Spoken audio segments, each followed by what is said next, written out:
ሰላም ወዳጆች እንደምን ናችሁ? ዛሬ ደግሞ ማውራት የፈለኩት ምንድነው ውበትን ጥበቃ በተመለከተ ያሉ ነገሮች ላይ ነው አስተያየት መስጠት የምፈልገው። እንግዲህ ብዙዎቻችን ብዙ ነገር እናደርጋለን ውበታችን ለመጠበቅ።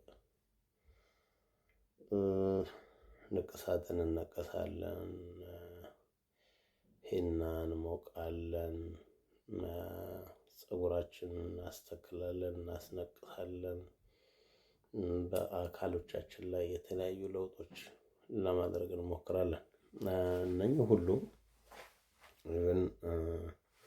እንደዚህ ነጣ ነጣ ያሉ ፀጉሮችን ጭምር ለማጥፋት ቀለምና የተለያየ ነገር እንጠቀማለን።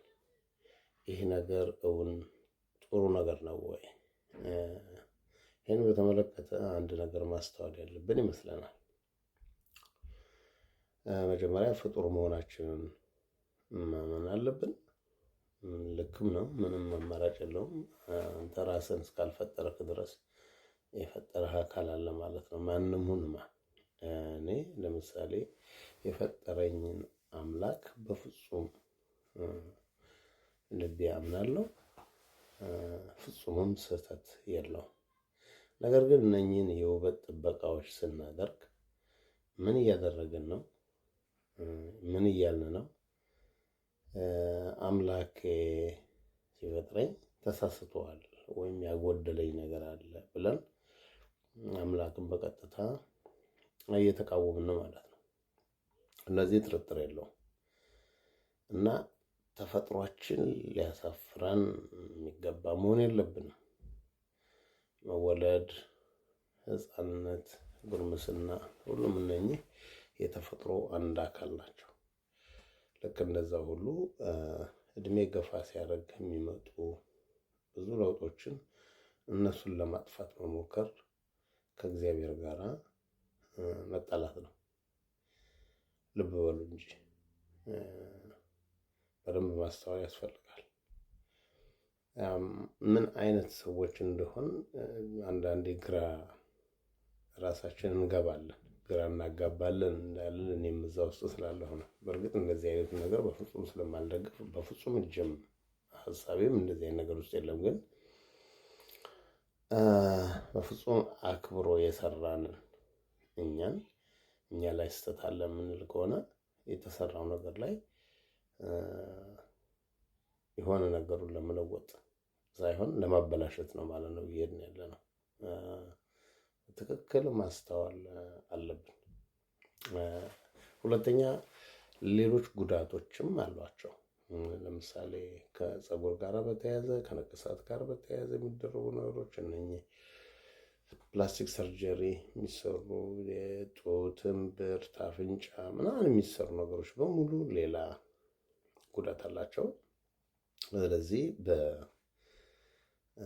በጸጋ የተሰጠንን ተፈጥሮ በጸጋ መቀበል መቻል አለብን እና ለራሳችን የሚኖረውን ክብርም ከዛ ከአምላክ መፍራት ጋር የተያዘ መሆን አለበት። ሌላው ምንድነው?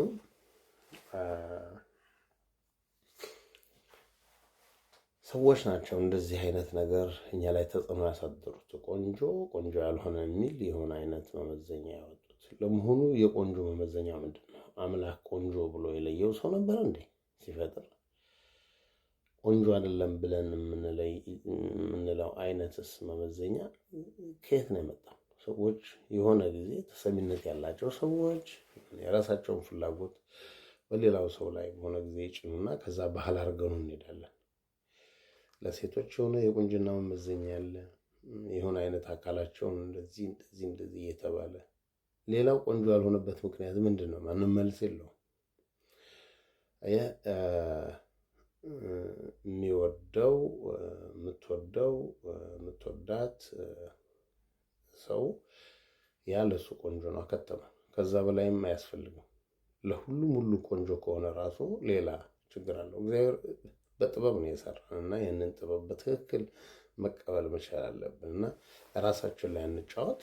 በእኛ ላይ የሚመጣው ለውጥ እድሜያችን ምክንያት የሚመጣው ለውጥ በጸጋ ልንቀበለው የሚገባ ደስ ሊያሰኘን የሚገባ ተፈጥሮ ነው። ልጅ ስንሆን ህፃን ምናምን ብለን ከፍ ያለው ሰዎች እንናገራለን።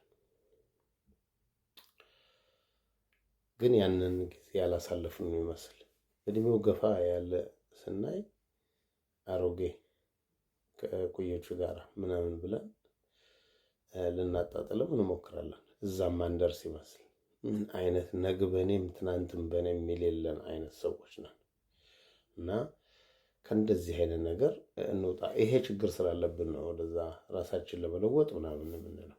ለመሆኑ ቆዳችንን ብንለውጠው፣ ፀጉራችንን ብንለውጠው፣ ሁሉም ነገር ብንለውጠው መሆን ከሚገባው ነገር የምንለውጠው ቅንጣት ነገር የለም፣ አንችልም። እና የመጣውን በጸጋ በደስታ በትክክል ልንቀበለው ይገባል። እናስብበት ወዳጆች። ከእንደዚህ አይነት አጉል አስተሳሰብ ልንወጣ ይገባል። በይበልጥ እጅግ በጣም ሰውነታችን ላይ ከፍተኛ ጉዳት የሚያደርሱ እንደ የአይን ምን አይነት ጥገና ማድረግ፣ ሰውነት ላይ ንቅሳት መነቀስ፣ የጡት አካባቢ ሰርጀሪ መሰራት፣ የመራቢያ አካላት ላይ የሆነ ሰርጀሪ እንደዚህ መሰራት በጣም አደገኛ የሆኑ አካሄዶች ሌላ ዓላማም ያላቸው ስለሆነ ከእንደዚህ አይነት ነገር በጣም እንድንቆጠብ የግሌን ምክር እመክራለሁ። መልካም ቀን። ቻው።